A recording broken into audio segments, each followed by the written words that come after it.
In my last video, I talked about how Freiburg, one of Germany's most walkable cities, still has trouble developing new car-light neighborhoods.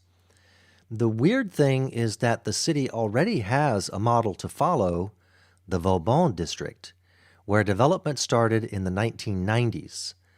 But no subsequent development in Freiburg has lived up to Vauban's standards. You may remember Helma from my previous video. She's an architect who co-developed housing in Gutleutmatten, a neighborhood completed in 2018. She says neighbors in Merzhausen, right next door to Vauban, claimed that their streets were being filled up with cars from Vauban. Also, ich habe da damals auch in Vauban gewohnt und ich muss sagen, ich fand das immer ein bisschen übertrieben. Ich glaube, das war so ein bisschen Meinungsmache. Aber das wurde einfach erzählt in der Stadt. Das war wirklich so eine Erzählung in der Stadt, dass es sehr, sehr schlimm sei mit dem Parken in den anliegenden Quartieren. Und dann hat sich das natürlich, als hier der Stadtteil geplant wurde, niedergeschlagen. Und so haben einfach die Bewohnerinnen hier gegenüber in der Gartenstadt und auch Bewohnerinnen von Haslach sehr darauf geachtet, also der Bürgerverein hat sehr darauf geachtet, dass hier auch genügend Stellplätze gebaut werden. But we are getting ahead of ourselves. What exactly is Vauban? So much has been written about this place, and so much of it was wrong. It is almost always called car-free, which, as you can see here, it isn't. So let's start at the beginning. In 1992, French troops left the military base here when the occupation of the former West Germany ended. The city then had a giant area with which to solve the housing crisis at the time. In fact, two neighborhoods were developed starting in the 90s. The other one is Rieselfeld, which is even larger. But because Rieselfeld is slightly less car-free, it got less attention. But both neighborhoods have one thing in common. The streetcar connection was built right away while buildings were still under construction. Residents knew when they moved in that they already had good public transportation. Visitors to Freiburg often ask, how did the city get people to accept reduced parking in Vauban? The streetcar is one answer, but the real answer is that reducing traffic wasn't the city's idea at all. In Vauban, residents who wanted to move in organized to tell the city that they wanted cars out. And the city said that would be illegal.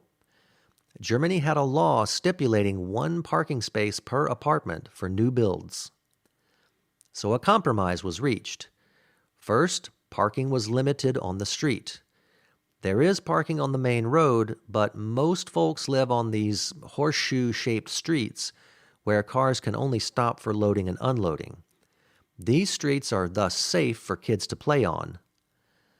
There is also this wide sidewalk for cyclists and pedestrians completely separated from the main road, so it's safe here for kids too.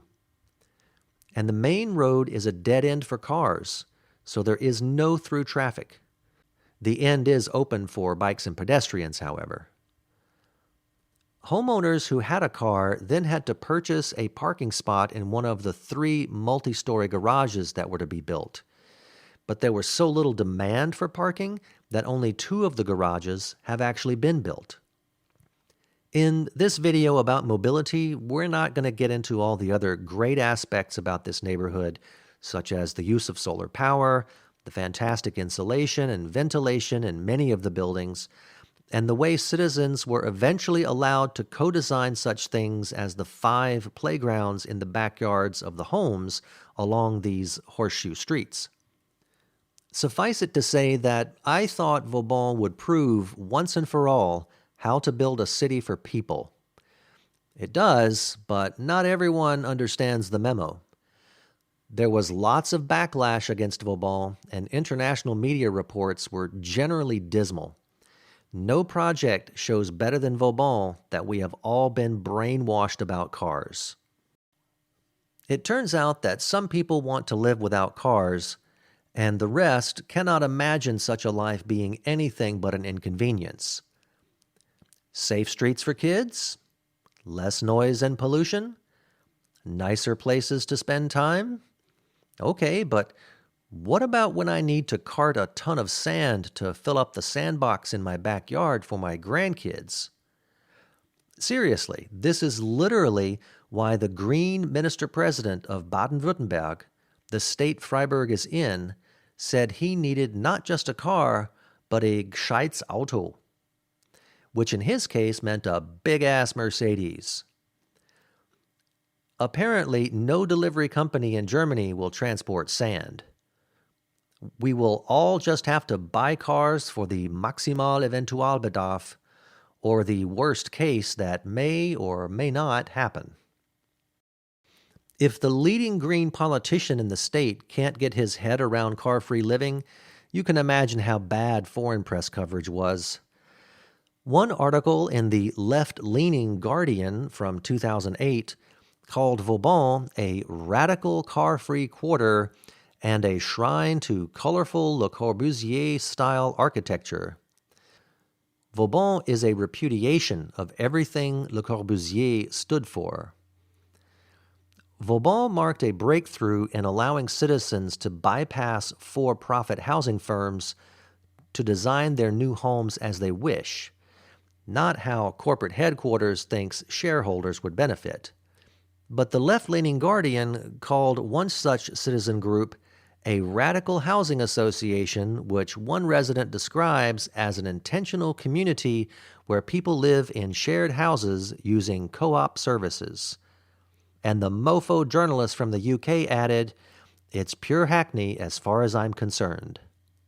There were so many factual inaccuracies in the original article that I wrote to The Guardian. A few edits were made, but most of the stuff was left online. There's a link to an old blog post of mine if you want the details. Just check the notes below.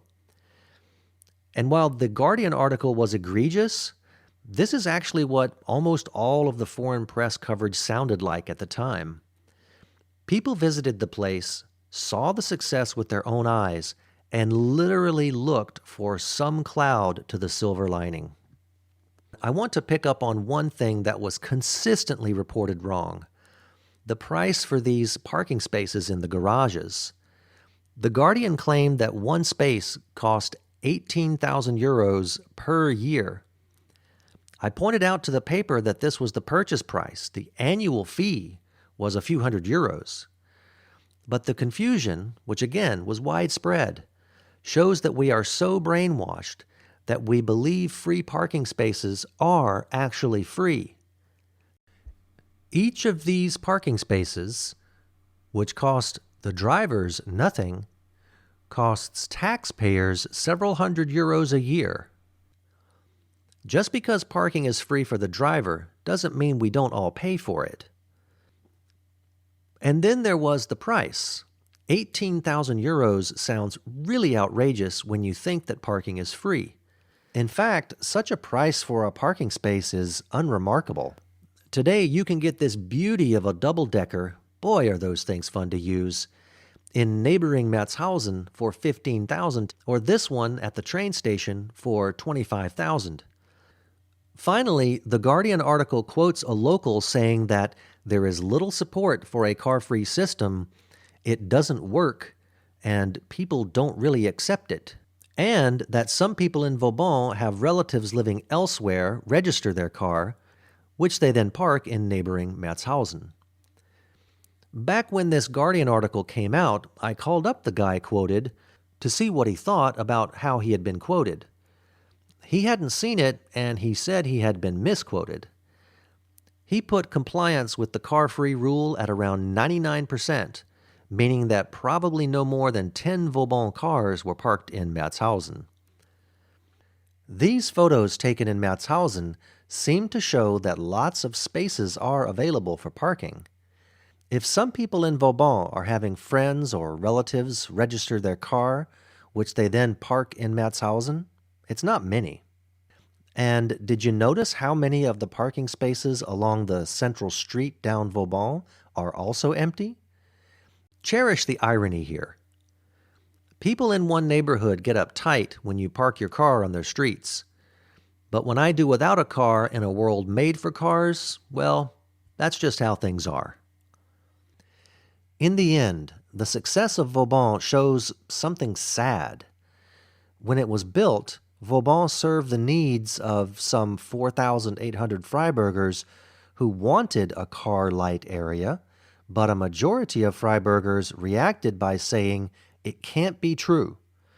And so all subsequent attempts to reduce car centricity in new developments have faced an uphill battle, with folks from existing neighborhoods pointing to Vauban and saying, if the new neighborhood going up next to us is car light, these people will just park on our streets, just like they did in Vauban. No new neighborhood since Vauban, which started 30 years ago, has reached this level of walkability in Freiburg. Because Vauban simply can't be as good as it actually is.